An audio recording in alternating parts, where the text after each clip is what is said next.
Assalamualaikum warahmatullahi wabarakatuh. Salam sejahtera untuk kita semua. Halo mahasiswa program studi manajemen yang saya banggakan. Selamat datang pada sesi materi pengayaan mata kuliah manajemen pemasaran EMBS 4212 semester 4 dengan bobot 3 SKS. Pada kesempatan ini kita akan membahas topik yang sangat fundamental sekaligus relevan dengan perkembangan zaman, yaitu mendefinisikan pemasaran untuk abad 21. Sebelum kita masuk ke inti pembahasan, mari kita pahami terlebih dahulu bahwa pemasaran saat ini tidak lagi sekedar tentang menjual produk atau mencapai target penjualan.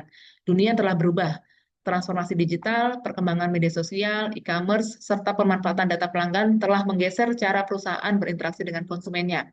Pada abad 21, pemasaran menuntut pendekatan yang lebih strategis, berbasis teknologi, berorientasi pada nilai pelanggan, serta memperhatikan aspek keberlanjutan, lingkungan, dan tanggung jawab sosial.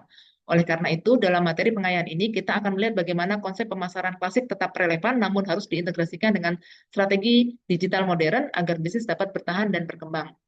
Mata kuliah ini dirancang dengan estimasi waktu 3 kali 50 menit, di mana Anda tidak hanya memahami konsep, tetapi juga diajak berpikir kritis dalam merancang strategi pemasaran yang efektif di era digital. Untuk itu, saya langsung saja membagikan PPT, PowerPoint-nya.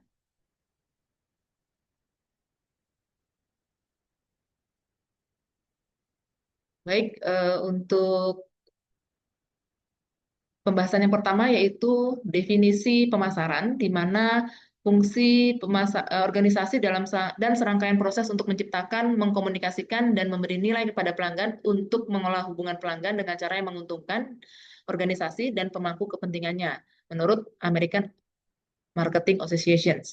Definisi manajemen pemasaran adalah seni dan ilmu memilih pasar, sasaran, dan meraih, mempertahankan, serta menumbuhkan pelanggan dengan menciptakan, mengantarkan, dan mengkomunikasikan nilai pelanggan yang unggul. Serangkaian konsep inti dalam pemasaran adalah yang pertama, kebutuhan, syarat hidup dasar manusia, keinginan, kebutuhan yang diarahkan ke objek tertentu untuk memuaskan kebutuhan, permintaan, yaitu keinginan yang didukung kemampuan untuk membayar, segmentasi adalah kegiatan membagi pasar ke dalam segmen yang berbeda-beda, pasar sasaran adalah memutuskan segmen mana yang akan dilayanin, positioning, penawaran pasar yang diposisikan di dalam benak konsumen, dan penawaran serangkaian keuntungan yang ditawarkan marketer kepada pelanggan untuk memenuhi kebutuhan pelanggan.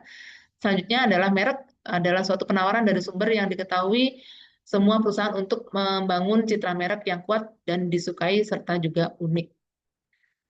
Serangkaian konsep inti pemasaran lainnya yang selanjutnya adalah nilai, yaitu kombinasi kualitas pelayanan dan produk.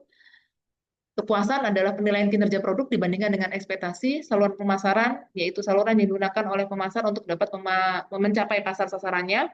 Rantai pasokan adalah saluran yang panjang, membentang dari bahan mentah hingga komponen sampai produk akhir yang diantarkan ke pembeli akhir.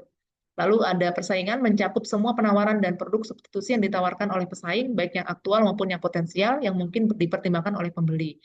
Lalu ada lingkungan pemasaran yang terdiri dari lingkungan tugas, para pelaku yang terlibat dalam produksi, distribusi, dan promosi, dan ada lingkungan yang luas, demografis, ekonomi, fisik, teknologi, politik, hukum, dan lain sebagainya.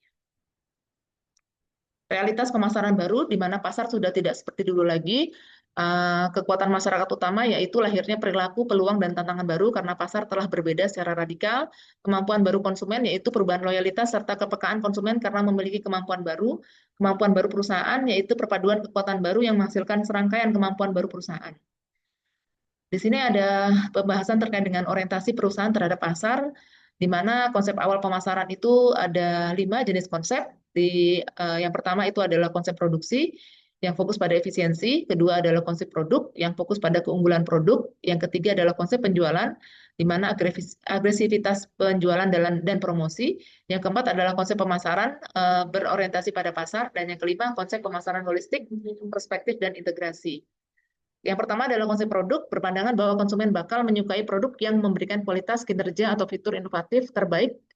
Penganut konsep ini akan berkonsentrasi upaya penciptaan produk superior dan penyempurnaan kualitas. Konsep ini dijumpai dalam pemasaran produk elektronik, komputer, dan karya seni.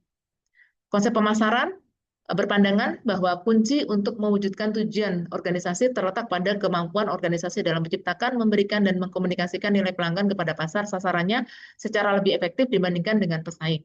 Nilai pelanggan adalah rasio antara apa yang diperoleh pelanggan dengan apa yang telah ia berikan. customer value sama dengan manfaat dikurangi biaya, di mana manfaat fungsional dan manfaat emosional, dan biaya itu adalah terdiri dari biaya moneter, biaya waktu, dan biaya energi serta biaya psikis. Konsep penjualan yaitu berkeyakinan bahwa konsumen tidak akan tertarik untuk membeli produk dalam jumlah yang banyak jika mereka tidak diyakinkan bila perlu dibujuk. Fokus pada usaha-usaha promosi dan penjualan yang agresif, contohnya seperti asuransi, perusahaan nirlaba, dan situasi over capacity. Lalu selanjutnya adalah konsep pemasaran sosial, berkeyakinan bahwa tugas organisasi adalah menentukan kebutuhan, keinginan, dan minat pasar sasaran dan memberikan kepuasan yang diharapkan secara efektif, efisien, dan dibandingkan dari para pesaingnya. Sedemikian rupa sehingga mempertahankan atau meningkatkan kesejahteraan konsumen dan masyarakat. Menekankan pada pentingnya aspek sosial, etika, dan dalam praktik pemasaran. Diperlukan keseimbangan antara laba perusahaan, kepuasan pelanggan, dan kepentingan publik. Berikut adalah komponen 4P dari bauran pemasaran, ada produk, price, place, dan promotion. Produk terdiri dari ragam produk, kualitas, desain, fitur, nama merek, kemasan, ukuran, layanan, jaminan, dan pengembalian, dan sebagainya. Harga atau price yaitu terdiri dari harga terdaftar, diskon, potongan harga, periode pembayaran, syarat kredit. Place atau tempat seperti saluran atau cakupan, pilihan, lokasi, persediaan, dan transportasi. Dan promosi atau promotion, promosi penjualan, periklanan, tenaga penjualan atau sales promotion, hubungan masyarakat atau PR, dan pemasaran langsung. Sekian dan terima kasih. Jika ada pertanyaan, silakan dapat ditanyakan secara langsung atau didiskusikan melalui forum diskusi dalam e-learning UT dalam kelas masing-masing. Sekian, saya akhiri. Wassalamualaikum warahmatullahi wabarakatuh.